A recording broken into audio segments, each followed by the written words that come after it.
Halo semuanya. Oke, dikarenakan beberapa hari yang lalu gue sudah membuat video pembahasan mengenai episode ketiga dari season kedua kartun Helluva Boss, maka dari itu pada kesempatan kali ini gue akan membahas episode keempatnya. Nah, bisa dibilang episode keempat ini memiliki hubungan yang sangat kuat dengan episode pertama pada season kedua, karena pada akhir episode tersebut kita bisa mengetahui bahwa alasan kenapa Stella masih menetap di rumahnya Stolas meskipun mereka sudah bercerai adalah karena ia sangat suka melihat Stolas menderita. Pada episode keempat ini, konflik mereka berdua masih terus berlanjut dan pada saat ini kakaknya Stella yang bernama Andrealpus berusaha menengahi konflik mereka berdua. Ya, walaupun jelas bahwa Andrealpus berada di pihaknya Stella, tapi tanpa diketahui oleh Stolas dan juga kakaknya, Stella sebenarnya sudah memiliki rencana lain pada saat ini, di mana seorang bounty hunter yang telah ia pekerjakan tiba-tiba datang dan berusaha menangkap Stolas untuk ia culik. Yap, bounty hunter tersebut adalah Striker, orang yang sama yang dipekerjakan oleh Stella untuk menghabisi Stolas pada episode keempat di season pertama. Pada saat kedatangan Striker, Stolas sempat melihat wajahnya Stella yang sedang memasang tatapan sinis, yang mana pada momen ini Stolas langsung mengetahui bahwa ini semua merupakan rencananya dia. Dengan berbekal persenjataan dari surga, Striker dapat dengan mudah menangkap Stolas dan segera membawanya menuju cincin amarah.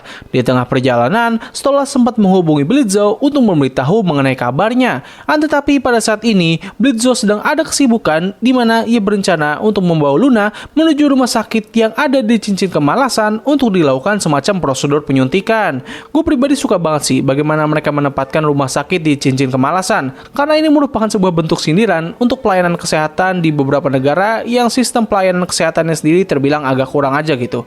Ya, kalian tau lah salah satu negara itu apa, hehe.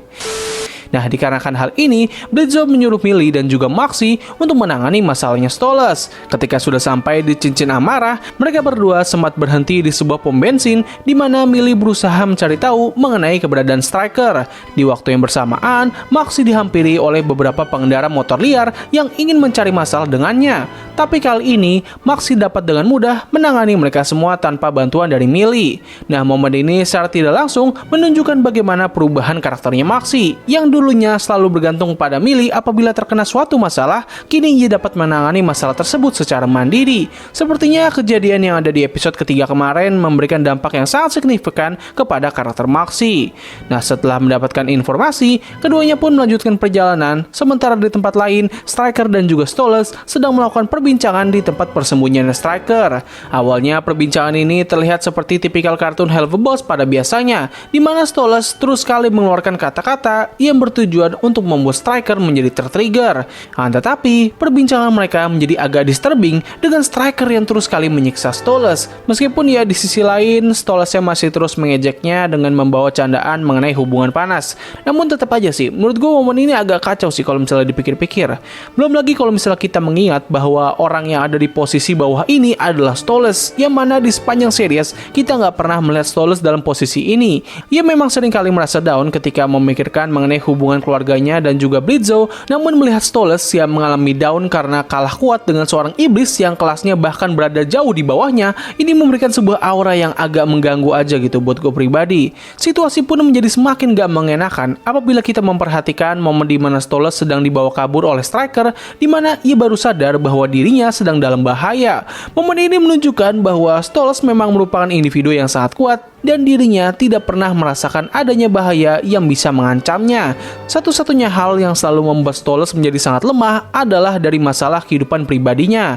Nah, sementara itu di tempat tinggalnya Andrealpus, Stella mengakui bahwa dirinya lah yang menyewa jasa Striker untuk menghabisi Stolas. Ia mengakui tindakan ini dengan ekspresi yang sangat gembira, yang mana ini semakin menunjukkan betapa bencinya Stella terhadap Stolas. Bahkan ketika kakaknya berusaha meyakinkan Stella untuk tidak melakukan hal itu karena apabila Stolas mati, maka Stella tidak mendapatkan apapun dari keluarganya. Stella tidak memperdulikan hal tersebut dan ia hanya ingin Stolas mati saja. So ya, ini cewek emang bener-bener psikopat banget lah. Tapi untungnya Andrealpus berhasil meyakinkan Stella untuk tidak membiarkan Stolas mati terlebih dahulu, karena sepertinya Andrealpus memiliki suatu rencana terhadap situasi ini. Rencana apakah itu? Well, kita pun masih belum bisa mengetahuinya. Tetapi ada satu hal yang menurut gue cukup unik pada momen ini, yaitu dari sifatnya Stella yang bisa kita ketahui bahwa ia sebenarnya merupakan seorang gadis bangsawan yang sangat manja dan dan juga terbilang agak bodoh. Karena kalau andaikan Stella merupakan wanita yang licik dan cerdik, harusnya ia bisa memanfaatkan hal lain dari kebenciannya terhadap Stolas. Namun sayangnya, satu-satunya hal yang ia inginkan saat ini hanyalah kematian untuk Stolas saja. Setelah itu, Stella segera menghubungi Striker untuk memintanya agar tidak menghabisi Stolas terlebih dahulu, yang padahal pada waktu tersebut ia sedang ingin menusuk jantungnya Stolas. Dikarenakan hal ini, Striker memutuskan untuk menyiksa Stolas terlebih dahulu sebelum ia mengembalikannya. Tapi untungnya Millie dan juga Maxi bisa sampai tepat waktu dan mereka bertiga terlibat pertarungan yang sangat sengit. And boy oh boy, this fight scene is awesome. Scene pertarungannya tuh epic banget. Udah gitu disertai dengan background yang sangat fire, membuat momen pertarungan ini hampir menjadi fight scene terbaik yang ada di kartun Hell of a Boss.